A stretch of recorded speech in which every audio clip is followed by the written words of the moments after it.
Tonight, with more holiday goers flocking to the Spencer Gulf, police are urging drivers to be vigilant on local roads, and how access to a life-saving apparatus has helped a local baby with a rare form of diabetes. This is Southern Cross News with Abby Donaldson. Good evening. 73 drivers have lost their lives on South Australian roads in 2018, with the figure lower than this time last year. But with the festive season fast approaching and more holiday goers flocking to the Spencer Gulf, police are urging drivers to be vigilant on local roads. SAPOL are asking drivers to follow common sense during the holiday break to prevent a worst-case scenario. My biggest concern is having to go and knock on someone's door and ruin their Christmas, unfortunately. 553 serious injuries have already happened on the roads this year, and emergency services are anticipating an upwards trend over the coming weeks. Holiday goers heavily increase the traffic on our local roads during the summer. It's because of the number of people that come out from the city onto our rural roads that maybe aren't used to it. Obviously, with an increase in the number of vehicles, sometimes there's an increase in dangerous driving behaviours and crashes. Annual statistics show that there's a downwards trend in roadside fatalities. However, the festive season continues to be the most dangerous period of the year. Again, common sense remains the ticket to a safer Christmas. Abiding by the speed limit, being well rested on long drives and preparing alternative transport home if drinking are fundamental to people's safety. Try and get people to take some responsibility for their own safety, their family and their vehicles, and obviously other road users. Fatalities are down by 27 than in 2017, meaning that if drivers respect conditions, it could end up being the safest year on our roads this century. Dominic Beaton, Southern Cross News. Waiting times in the Broken Hill Hospital Emergency Department have increased, according to recent figures. A new report shows a number of jumps in waiting times across many triage categories, a worrying sign as we enter the holiday season and warmer months. As summer approaches, it can be a testing time for any emergency department. Every quarter, the Bureau of Health Information releases a report of hospital performances across New South Wales. The most recent report has revealed waiting times in Broken Hill's emergency department have increased between July and September. No one likes waiting, so the quicker we can get people through, the better. The Broken Hill Health Service saw small increases across all triage categories in the report, raising concerns as we enter the summer months. However, Mr Barnett says during the winter period, patient numbers can spike. Comparing 2018's July-September quarter to 2017's, an extra 500 patients came through the doors. 65 patients a day, up to, on some days we had up to 100 patients through the emergency department, which is very busy for a hospital this size. Mr Barnett says even though there were some jumps in waiting times, the Broken Hill Hospital is actually beating the state average in a number of areas. Our staff do a great job trying to get patients through the emergency department as quickly as we can. On the whole, we clearly our performance is above the state average, and we hope to continue to do that into the future. Patrick Ryankey, Southern Cross News. Wami Kata near Port Augusta has unveiled a new healing memorial garden which pays respects to the victims of the stolen generation. There are people today that are still affected by past practices, and this is something positive. A federal government grant of $50,000 was used to help build the garden, which will give residents a special area to reflect on the past. A wide audience attended an official opening today, and organisers say it's an important step forward for those affected by the stolen generation. A life-saving apparatus is now available for children diagnosed with a rare form of diabetes. The Davies family was shocked to find out that their second-born child, Bailey, had neonatal diabetes, a rare form of the disease which wasn't registered for rebate at the time. The news a mother never wants to hear. Newborn Bailey Davies of Port Pirie was diagnosed with an incurable and life-threatening disease. Bailey was diagnosed with neonatal diabetes at 4 weeks of age. Without access to modern technology, baby Bailey risked going into a coma if her sugar levels fell. But with the introduction of a continuous glucose monitor, the Davies family are now able to get a decent night's rest without fearing a worst-case scenario occurring while they are sound asleep. Continuous glucose monitor is a little sensor that goes in the Bailey's leg It's a really clever piece of technology. It actually gives us a fairly accurate indication of our blood glucose levels at all times. Jacinta and Jared now have access to the continuous stream of data, updating every 5 minutes. It's a game changer. It's fantastic technology, and we wouldn't be able to live without it. The family was alarmed by the $4,800 price tag, which came with the life-saving equipment. Due to the rarity of Bailey's diabetes, the Davies family were unable to access a rebate through a $100 million government scheme. Bailey initially wasn't eligible for the continuous glucose monitor funding. After contacting member for Grey, Rowan Ramsey, the family were able to get neonatal diabetes onto the federal registry. Sometimes you can actually do something really good for individuals that changes their life, and this is one of them. Dominic Beaton, Southern Cross News. Still to come tonight, hotted up lawnmowers to compete at a community day for drought-affected farmers. Welcome back. 12-month snapper bans will be introduced to 5 Spencer Gulf areas from tomorrow. They're in response to concerns about a population decline. Fishing will be banned in 4 known breeding grounds and around Point Lowly until December next year. For details on those locations, visit the Primary Industry website. A Port Germain Heritage Group is campaigning for the construction of a $150,000 boardwalk.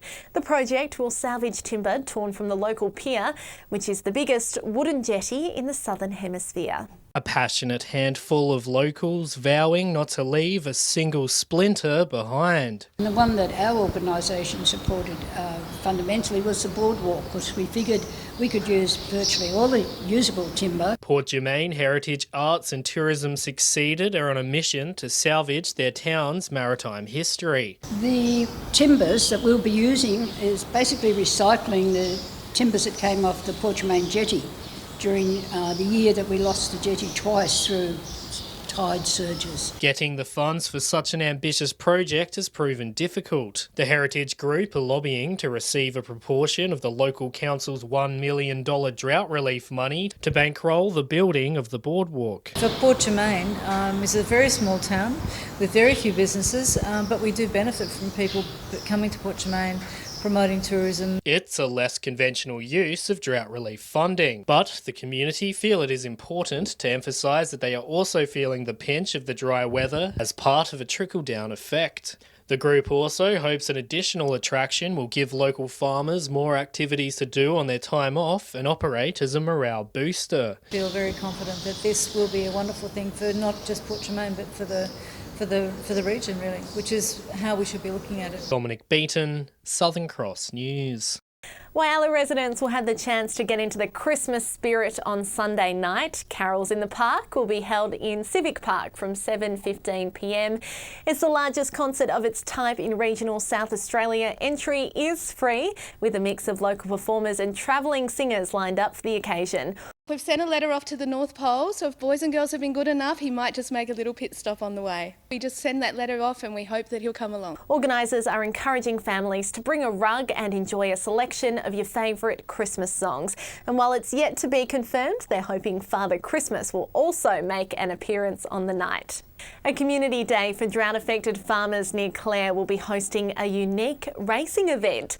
Hotted up lawn mowers will be taking to Farrell Flat Oval, cutting corners instead of the lawn.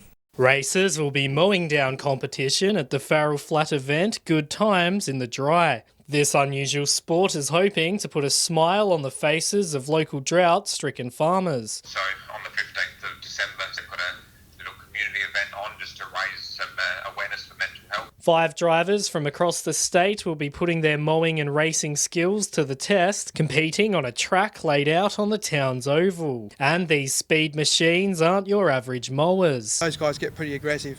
Essentially, you start going into full knob tyres, full 250cc engines. You start to get some pretty grunty stuff.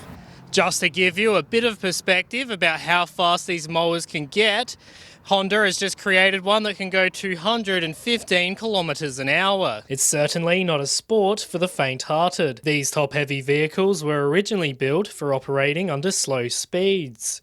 We race on all different types of surfaces, so it can range from, like a dirt paddock to something very smooth, but safety is of number one importance. Good Times in the Dry will be kicking off this Saturday, with all proceeds going towards helping those in need. Dominic Beaton, Southern Cross News. Stay with us. After the break, we take a look back at some of the biggest stories for Port Lincoln this year.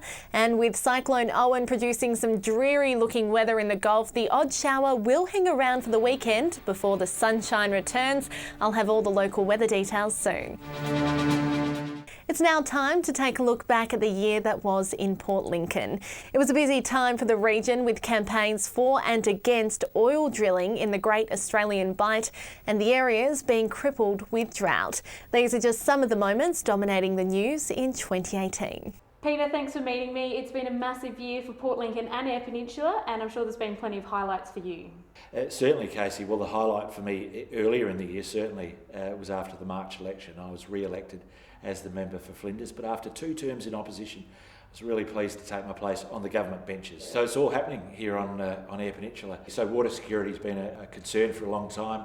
The government has announced this year that we'll be looking to build a desal plant to supplement our water supply. Of course, just recently we've had an announcement also that we could see some rockets launched from Whalers Way on the bottom end of Eyre Peninsula. Peter, this year we saw a lot of campaigns ramping up regarding oil drilling and exploration in the Great Australian Bight.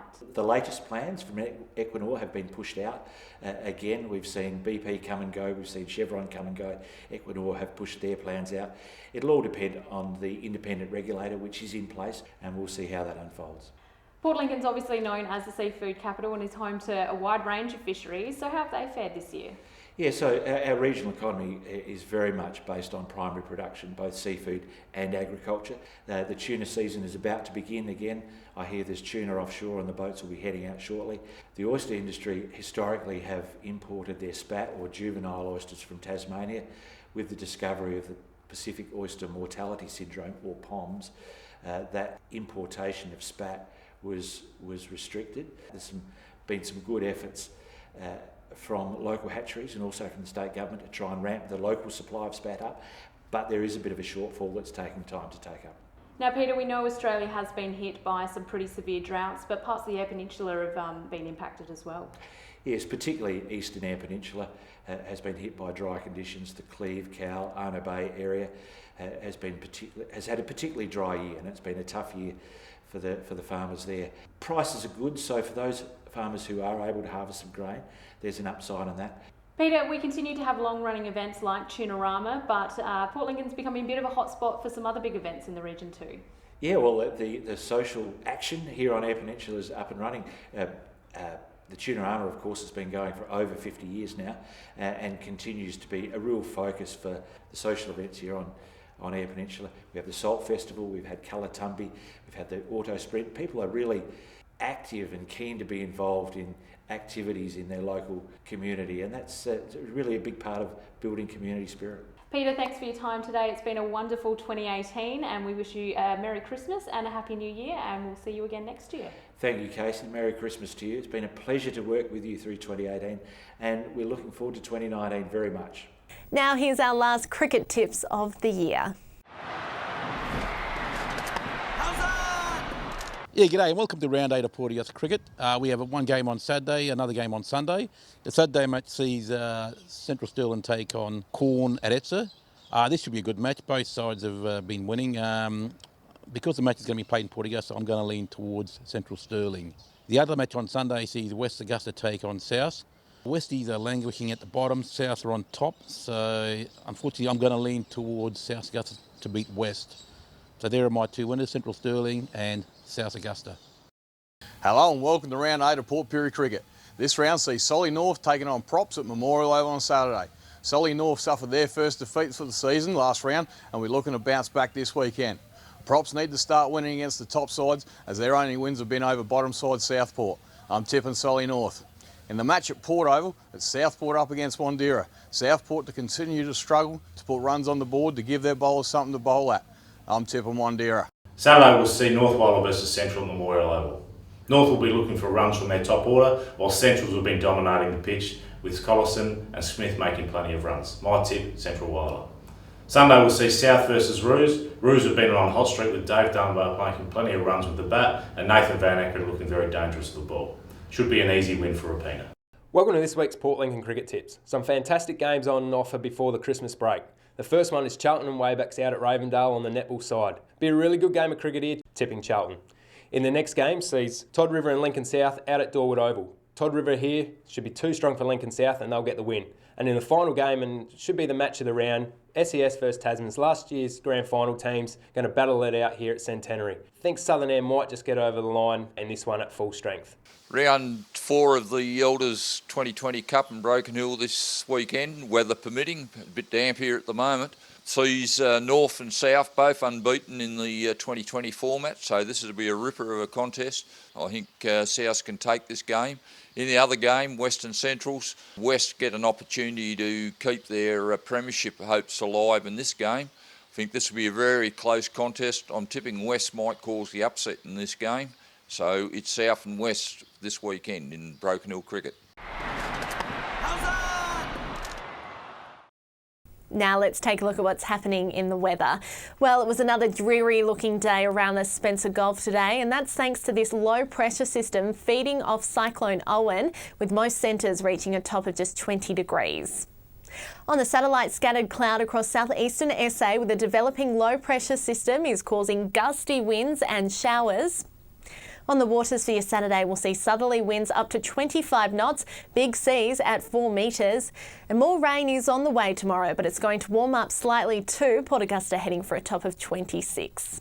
Conditions are expected to fine up for Sunday. Port Lincoln 24 and getting warm again on Monday and Tuesday. Cleve hitting 30 degrees and Woodnar 35, so looking a bit more like summer. Lovely conditions on Sunday, more sunshine on the way to start the week too. Whyalla heading for a top of 29 and Port Augusta a very hot 37 the top come Tuesday. The odd shower lingering for the weekend here. A gorgeous summer's day on Monday though for Port Pirie and Broken Hill as temps climb back up into the 30s and the mercury is set to soar come Tuesday. Broken Hill heading for a scorching 37. And tonight marks our final bulletin for the year and it's mine in this chair. It's been an absolute pleasure to work with a team of brilliant journos in the Spencer Gulf and Broken Hill and being part of your living rooms every weeknight. We'll be back on air next year from the 14th of Jan. From me, goodbye, and from the team, we'll see you next year. Have a safe and enjoyable Christmas. Good night.